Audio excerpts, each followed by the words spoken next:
All right, y'all. It's your boy back again with another video for y'all.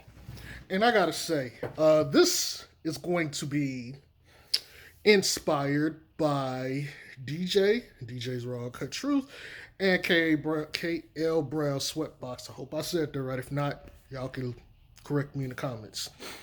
But I just finished watching uh, their the little show they did. Well, I don't know if I should call it a show or podcast. Uh, but I just finished watching, and I guess DJ, you can tell me if it's show, podcast, or whatever. Uh, but there was something that was said, and I'm not gonna go necessarily repeat it directly, but it just I heard it, and then my mind just went jumping to like 50 different places because I knew what it was. And I think it's something that often gets overlooked when we dissect players. So basically, there was some talk about players on the Pelicans, uh, and one of the names popped up was Jahlil Okafor. And one of the things that was touched on was basically his mindset. Now, I don't want to go into necessarily the mindset per se in the way that you're probably thinking. What I want to talk to you guys about is temperament, which I think is an aspect of uh, your mindset. It's an aspect of your personality, right? And I think it's funny. This is probably a good time to have this discussion, especially with the last couple videos I've had. Um, so, what do I mean? A person's temperament. What I mean is, what is a person? What is the range as a person is prone to do given a certain stimulus or a situation? Right? What is a person more often than not going to tend to be? So let's look at a person everybody know. Ron Artest. Some of you may know him, you younger guys now may remember him as Meta World Peace, but he was formerly Ron Artest. And he was basically a bad boy. He was the prototypical, he can go out there, he gonna play hard, he gonna rough you up, he ain't afraid to fight anybody. You know, reference to Malice in the Palace. If you haven't seen that, go look at the video and you'll see what I'm talking about. But anyway, uh Ron Artest's temperament basically was like, as I described, he was pretty aggressive to the most for most people, basketball watching, and you could see some of it come out on the court. I'm gonna give you guys somebody else. Charles Oakley. We've seen him on Undisputed. I believe he's been on First Take. We also saw the most recent thing I know about Charles Oakley, being in the news anyway, was that whole incident in New York where him and a cop or him and the owner, whatever, they got into it, and he got banned as basically a New York great. He got banned, because of that confrontation. But the conversation used to always be if Oak was on your team, he that motherfucker fight anybody. Like he was basically a hood. He was a hood nigga. He was a thug. My nigga was down for whatever, right? But that was his temperament. He was one of those guys. He ain't afraid to fight, push, hit you. Like that was just who he is. The Bad Boys Pistons, their whole thing was basically being, violent, rough, aggressive. They want to physically hurt you. Now I know I just gave you guys some examples of, the more aggressive side, but then you got some more passive kind of guys too. And I want to talk about this because I think that's important to dissect when you're looking at players, right? What is their temperament? How are they? How do they think? Are they aggressive? Are they passive? Do certain things trigger certain aspects in their character? We all as humans have our temperaments. The things that, we can all say, okay, I'm this way 9 times out of 10. This will push me here. This will push me there. This will take something away, blah, blah, blah. Right? we can't forget these things when we're analyzing these NBA players. So, for instance, we'll stick with Jahlil Okafor since that's kind of who they were talking about. If you feed Jahlil Okafor offensively, he'll get going. And he's ready. Like, if I'll give you an example, that Pistons game this year that the Pels played, when it was just Lonzo was the only starter left because they was missing everybody. Favors, JJ, was Hart playing in that game? I don't think Hart was available either. Drew was out. Bi was out. Everybody was hurt. It was just Lonzo and the field squad, you know. But in that game, uh, Jaleel came in and Lonzo just started feeding him. And he was killing Andre Drummond.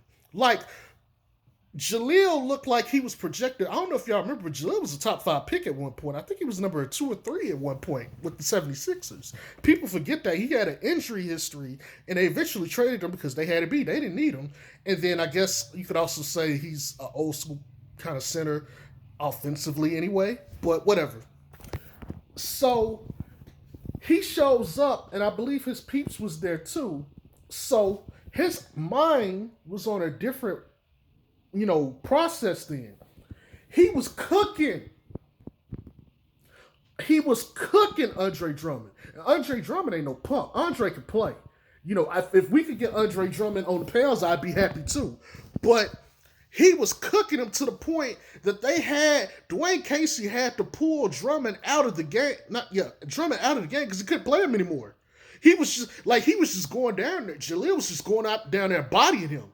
And he went back and down on defense, but the thing is, Drummond ain't offensively gifted like that. So he's not gonna put up a bunch of points like that. He's gonna get his stuff. You're gonna have to basically facilitate a lot for him, right? But check this out. Your boy Lonzo, like, Jaleel a real nigga today. Jaleel Lonzo say, hey, Jaleel a real ass nigga today. Okay. Wow. That nigga, I ain't never seen Jaleel cut up like that in the middle of the game. Jaleel was sitting out there like he was Shaquille O'Neal. This is the funniest shit I ever seen in my life. But the point is, your mindset, your temperament can be affected by a number of different ways, right? And so, those games where we saw Jaleel getting big points like that, who was feeding him the ball? CO2. So, people got to understand this. There's the psychological benefit of a player like Lonzo Ball, right? But let's talk about this in terms of other stuff. Sorry, I gotta lay down. My back hurt. I've been in training all day. I'm getting old. But, okay, so if you select a player in the draft, one of the things you got to understand is their temperament or their tendency. Like, a lot of people are saying LaMelo's temperament for defense is terrible or bad. Like, he's just not motivated, blah, blah, blah. Let me tell you something. They used to say that same shit about Lonzo when he came into the league, right? Go look at some UCLA highlights. Now, I'm going to give y'all a little bit of information here that you could use to your leisure. De'Aaron Fox was on JJ Redick's show, his podcast. I think it's called The Ringer, whatever. Well, I don't know what it's called. It was on The Ringer, but whatever. And he was saying he can't watch college basketball anymore because that shit is trash. Once he got to the league, he figured out what real basketball is. It's like, them niggas whack. They garbage. It's like, that shit ain't good basketball. So, peep gang. You can't judge a lot of what these guys do effectively in college because their temperament for the game is going to be different. I'll give you an example, right? So, Malik Monk was a highly scouted prospect. You know, he he was the number 2 guy next to Fox. This was back, for those of y'all to remember, that was that season Lonzo was at UCLA. And it was Malik Monk and Fox was the dynamic duo on the backcourt. Malik Monk was going around here like, yeah, I'm that nigga. That's the environment they had. Lonzo kept his same temperament no matter what, right? They get to the league. Now, you could see some of the talent in Fox, so you knew a lot of that was going to transfer. Like, he was getting comparisons to John Wall. And for the most part, that's pretty much his comp, almost, but with a better jump shot in the future. Now, I'm sorry, I got the light on back there, so if it's bright, y'all just got to forgive me for this video. But Malik Monk temperament has changed since he's been in the league. For those of you all that don't know, he plays for Charlotte. I don't even think he's starting there. I think he's a bench player. I think he's always been a bench player since he came in. But he was drafted at like number 7. His personality and the way he carried himself in college is not how he acts today in the league. And that shit can shift and change based on what's going on, in someone's life or on the court. I'll put it like this.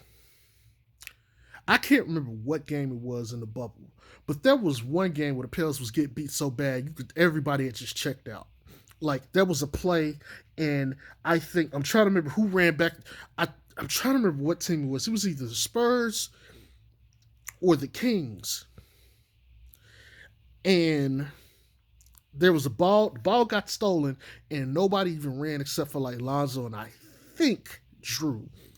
But you could see everybody had already looked defeated. Like, this was a hopeless cause, right? Their temperament affected the way that they played. And I'm going to give you another, extreme or another example. Russell Westbrook's temperament. We all know what kind of player he is, as far as like, is he aggressive or passive? But to his detriment, his temperament is his biggest weakness, and it's the easiest thing you could take advantage of against him. For instance, last year when they played Portland, he was still in OKC. He had one game where he was cooking, so to speak. And he was rocking the baby, popping off at the mouth, yada, yada, yada. But Dame Lillard, even kill. Like, I ain't worried about you, Nick. I ain't worried about you. We'll let you get one. We still up 3. We're going to be up 3-1 anyway. We'll let you get one. Dame Lillard came back that next game and cooked him and Paul George and hit the shot where everybody was like, bye-bye. That was mean. And he was just sitting there looking like, I do this. Right? Your temperament matters so much as a player. And it can be affected or thrown off a myriad of different ways. And that's something to keep in mind when we evaluate players. Their mindset in one location or in a situation may change, and it could affect them or their value as a player. Don't forget that shit when we sit back and talk about some of these guys, right? So, for instance, B.I. may not have gave a fuck being in L.A. He's a country guy. He might not have wanted to be in a big city like that. And, maybe when LeBron got there, and I'm just throwing some stuff out there. Just hear me out. I'm not saying that this is true. But, it's just kind of like, this is too much. I don't like this shit. B.I. then eventually goes to Pels. And all of a sudden, he's an all-star. He's in his comfort zone. His temperament changes. And the people of New Orleans remind him of back home. and they embrace him, and now he's comfortable, he's happy. It affects his performance on the court, right? So let's switch this to Lonzo.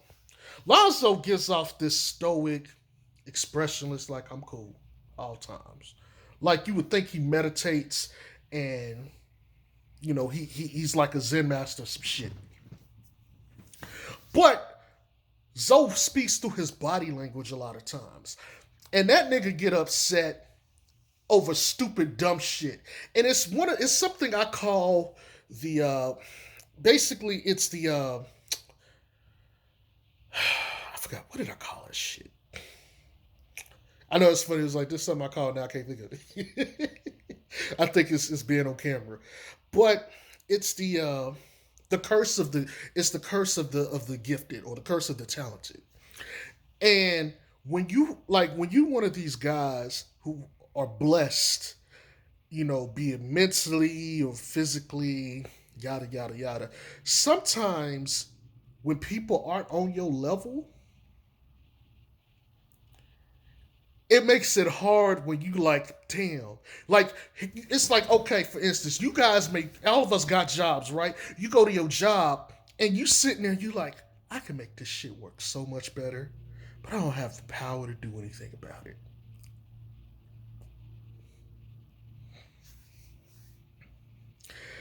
How many of you have been at a job and y'all have to go do things a certain way? You're like, but if I go do this and do this here, this will be way more efficient.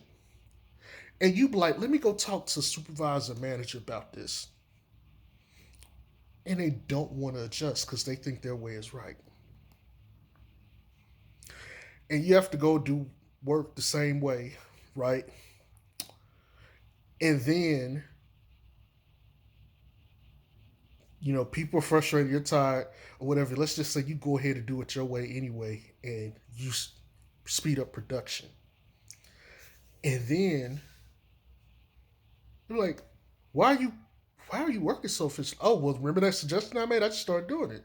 And now they want to make everybody else do it and they get the praise for it, right?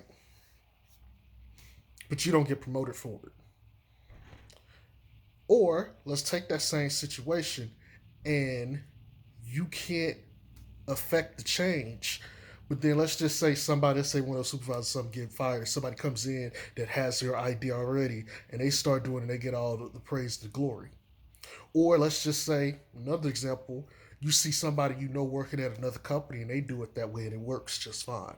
Now you might be like, oh well, just because it works at one place or something don't mean it's gonna work at another. Or just because you do it or have an idea don't mean it's great for blah blah blah. Bear with me here with this. Lonzo Ball is one of those players, and you could tell he is so fucking smart on the court that it's almost arrogant at the same time. And I don't mean that like he's an arrogant person, but what I'm saying is, it's to the point with Lonzo, it's like, can I please get some motherfuckers to know how to play the game?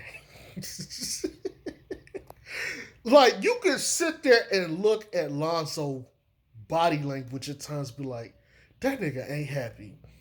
And I know I've seen people talk about Lonzo don't look like he love playing ball. I don't think it's that. First of all, you don't play ball and practice and put in the work that he's done if you don't love the sport, right? You just don't.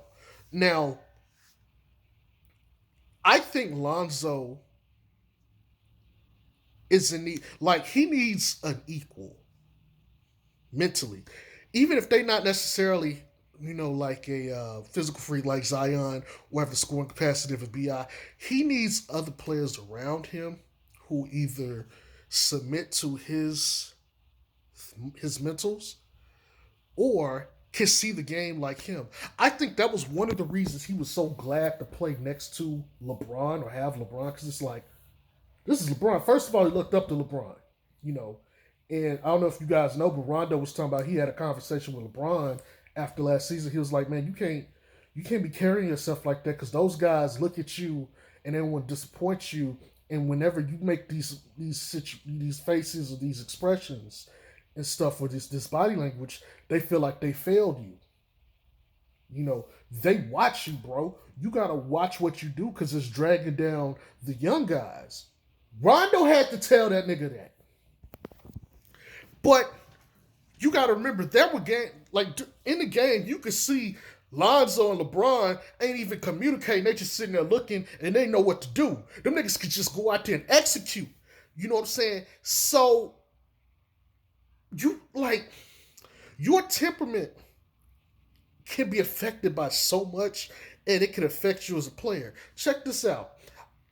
We noticed if any of you guys are Zoe fans, once LeBron and them niggas got hurt and Lonzo, it was just Lonzo the guys, it took a couple games for them to get back adjusted because they've been playing under LeBron's system. They had to adjust things for the court. They basically had to go back playing old school Luke Walton.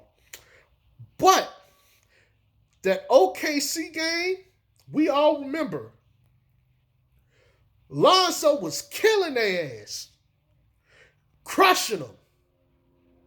He was giving them buckets. He was breaking ankles. Step back threes. He was giving it to him in overtime and shit. And he was like, yeah, nigga, yeah. Like he was excited. He was happy. And LeBron was right there cheering up for all them boys because they was out there hooping. And then the next game in Houston, he's cooking. He got it going. He having a good ass first half, and then he fuck his foot up in them damn ZO2s. And if I remember correctly, he hit the goddamn floor because he was pissed off. He already knew what the fuck it meant. But his temperament was changing as it progressed. He was starting to break out. He was starting to get out of his shell. It was starting to affect him on the court. He even said when he got to the Pels, he was like, he learned how to talk on the court and verbalize and speak up through Rondo. Veteran presence is important on teams. Please believe, especially for a young player. But the point is, when we're assessing these guys, we can't just look at the raw numbers. What's the nigga name? I think it's TJ Warren or whatever. He's with the Pacers, and he was acting a fool in the bubble. Nigga was in like 30 points, 40 points. He was on fire. I don't know what. I don't follow him like that. But the point is, if you go look, something was going on in his life, and it was showing up on the basketball court. He was hooping, and if I can't remember, I think they said he was in Phoenix before, and Oladipo had got back, but I don't think Oladipo played in the bubble. But something was going on in his life, and it manifested on the court. You know what I'm saying? I'm telling you, people, if we're going to sit here and assess these players, temperament. We got to figure out these guys' temperament. And that's what the makers of a great point guard, you got to know, and a quarterback, you got to know how your guys are feeling. As a coach, as a front office, you have to know this. Just because a player is one way on a college team does not mean he's going to be the same way on an NBA team, especially if the environment he was in is not the environment that he thrives in, right?